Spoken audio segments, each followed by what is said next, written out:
Video yathu ya lero tionesana mmene tingagwirisire ntchito ka feature kamene kamapangisa kuti phone yathuyo tikafika pamalo ena ake tingoyereza kuti mwina ndi kunyumba kaya ndi kuntchito kuti phone yathuyo izikhala yotsegula yopanda password. Komano tikangochoka malo amenewo phone automatic izizipanga lock. Ndi tatiyeni ndikuoneseni kuti tingagwirise bwanji ntchito feature imeneyi.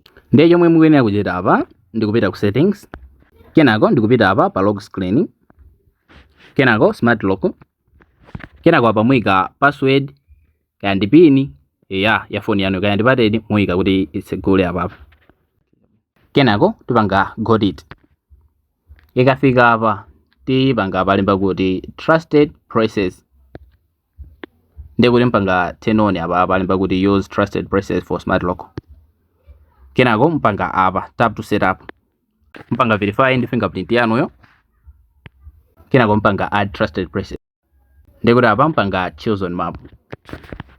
Ndi apo kangosegula kumene imaonesano malo amene ufuna uyikeko. Ndi kuti umasankha kuti kwanuko ndi kuti tingoyereza kuti ndi paliponsepo kaya apa ndi kuti ungoyisiya chonchi. Ndi kuti ukangofika museko iyi yapangidwa maki ndi kuti phone yakoyo automatically imazipanga unlock. Ndi kuti ungopanga apa use this press ndi kupanga add.